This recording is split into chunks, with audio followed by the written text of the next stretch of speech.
Hey guys, who doesn't love a nice handmade charcuterie or cutting board? I know I do. Well, if you've ever wanted to make your own, or even just interested in the process that goes into making one of these, I'm going to show you real quick how to do them with just a few tools from my friends over at Jet Woodworking. Okay, this first idea is pretty basic. All you're going to need is some wood and a design idea. Unfortunately, I can't help everybody out there with wood, but if you need a design idea, you can check out one of my pages. Or of course, you can always just hit the search tab on the internet out there. So let's find some wood. Oh look, some wood. Now this wood's cracked, it's rough, no problem. I'm going to show you how to take care of that and make a simple charcuterie board. All right, now remember, there's no rules when making charcuterie board. You can see from the designs that you might have looked at online, people just do whatever. And I think that's awesome. It's your chance to make something unique. So all we're going to do here is just start tracing a design on this board.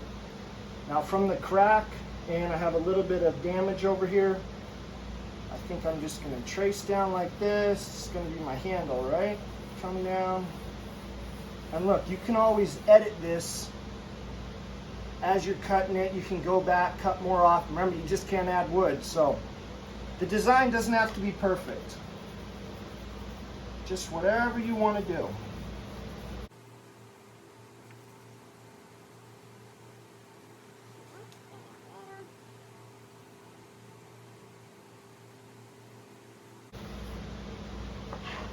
Cool. Okay, you can see here after a couple of little edits, this is the design I ended up with. I think this is going to be a pretty cool board. Okay, so now that we have our design drawn out on our board, we're going to take it over to the bandsaw to cut it out. A bandsaw, in my opinion, is one of the most versatile saws you can own. From resawing lumber, straight cuts, miter cuts, irregular cuts, curved cuts, possibilities are endless on a bandsaw. It's one of the best investments I've made in my shop. You can see here as I'm cutting this design out, I'm just staying on the outside of the line. Don't worry if you make a little mistake. It's your design. The freedom of freehanding. Now we need to clean up the edges of our board. With the curves in the board, the best tool for this is going to be the oscillating spindle sander.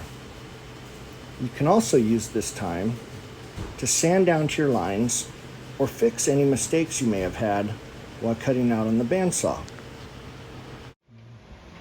Now at this point, your board should pretty much be in the final shape you want it to be in.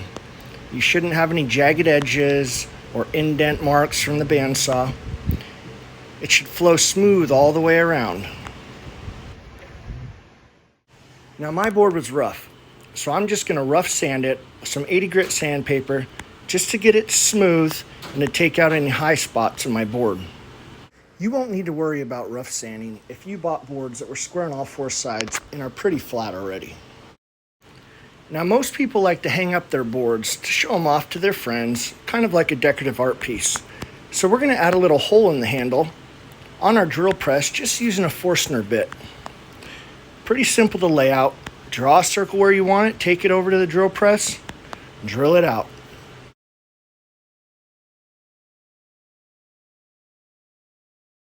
Excellent work. We are getting so close now. All right, you got your board rough sanded. You got the hole drilled out. If you have access to a router table, you can now use this time to add a decorative edge to the board. If you don't have access to a router table, you can also use a hand router. Just make sure to clamp the board to something so you're not holding it with your hand. For my boards, I usually like to use a chamfer bit to the edges. I think it gives a real nice touch to the boards. Okay, with our decorative edge now on our board, we're going to head back to the sanding station. Sometimes when you're adding a decorative edge, it can kind of leave marks or burns on the edge. You can just go ahead and hit that with a hand sander, trying to keep the decorative edge in place. And then go ahead and grab your sander and work your way through the grits. I usually like to sand up to about 220 or 240, whatever kind of grit you're using. Usually gives the boards a really smooth finish. Our board is sanded, our board is smooth, our board is looking good. Okay, next thing we have to do is think about how we're gonna finish it. Usually I like to finish these boards with a food-safe oil, a food-safe wax. You can use mineral oil, walrus oil, Odie's oil. You can even make your own food-safe finish. Easy instructions to find online. Okay, so apply the finish of your choice. Just make sure to rub it in good, get the sides, get the edges, and get ready to reap the benefits of your hard work, my friends. And here's our first board. It's gonna look great in the kitchen. It's gonna look great in your friend's kitchen if you wanna give it away. You did a great job, good work, and now we're gonna move on to the second board. All right, this next board, also pretty basic. We're gonna introduce a few steps, like clamping and milling. You'll need one board, some wood clamps, wood glue, and any design you can think of. Kind of the same steps as before. We'll trace it out, we'll cut it, we'll finish it, and then you'll have your board.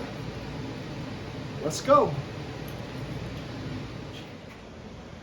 Okay, so first thing I'm gonna do with this board is split it in half.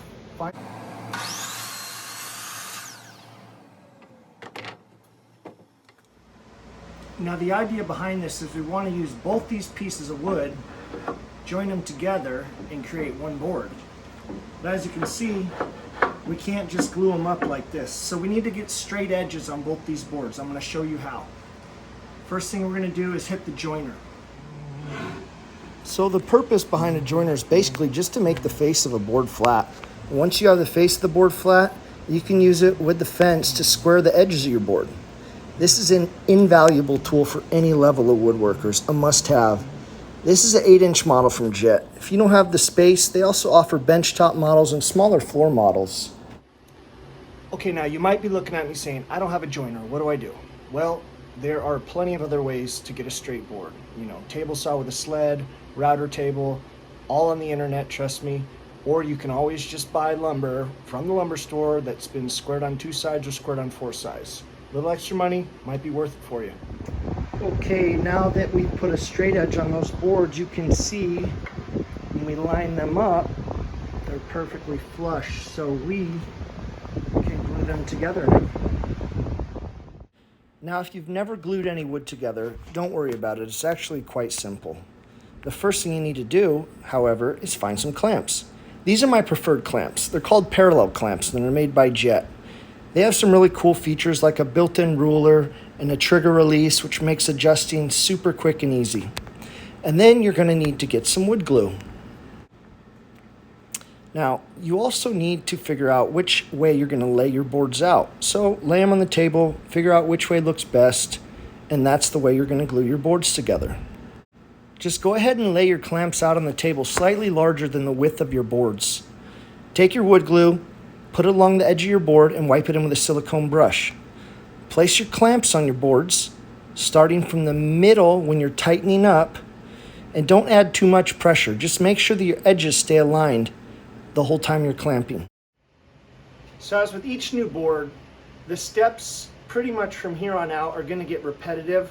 We're going to be doing a certain amount of steps up until we're able to lay the board out, trace our design, cut it out on the bandsaw, sand it, router it, sand it, finish it. So I'm going to speed through the process to hopefully not get you guys too bored, but try to stick along and pay attention. So we all don't just have to sit here in plain silence while we're following these next few steps. I'll go ahead and entertain you guys with one of the greatest songs ever made. Bop, bop, ba doo, bop, doo da ba doo, bop, bop, ba doo, yeah, yeah, bop, bop, ba doo, bop, doo. All right, back to work. Okay, now for this board, I have the handles actually cut into the board. So I'm just gonna have to lay out the handles first, and I'm just measuring off each side of the board, laying out some lines, measuring from the inside seam there, because we know that's dead center and we know that's square. So you can measure everything off that inside seam to lay your handles out, so they look identical on either side. Once we have those handles laid out, we're gonna head back to the drill press, We're going to put on, again, a Forstner bit, and we want that the width of how wide we want the handles. And then we're just going to drill out the edges, or the top and bottom of where the handle will be. And then we're going to head over and we're just going to cut lines between each hole, and those will be our handles. So now I'm just drawing 2 straight lines between each edge of the top and bottom circle, which is going to give me a perfect line cut for my handles. The easiest way to make this cut is just with a jigsaw, or if you have a handsaw, that would work fine too. After we have the handles cut out, we're going to take it back to the spindle sander and just sand those handles smooth. Again, now you have the option of adding that decorative edge. For this board, I'm going to go with a round over just because I like all the waves in the board and I think it's really going to add to that. Don't forget to get inside your handles as well. Once we leave the router table, you know the drill. Back to the sanding station. We're going to sand all those edges, sand in the handles, and we're going to work our way through the grits. But this time, here's a little pro tip. Before you do your final sanding, take your board over, spray it with some water, and the water is going to actually raise the grain. And so that way, when you go to put your oil on, it's going to be even smoother than the last board. So spray it with some water, and then you got to let it completely dry, and then you can go back to your sanding station and finish it off with whatever final grit you decided you were going to do for your final coat. Board smooth, take it back to your finishing station, add whatever finish you chose for this board, put it on there, rub it in real good, same as before, and you get to reap the benefits of this board as well. Okay, I hope you guys had fun. I hope you enjoy your boards. If you did and you want to make more, come back for part 2. We'll be making the rest of the boards that you saw in the beginning of the video. I feel like you guys have a better grasp on how things go now, and everything will go much smoother and faster. All right, thanks for watching.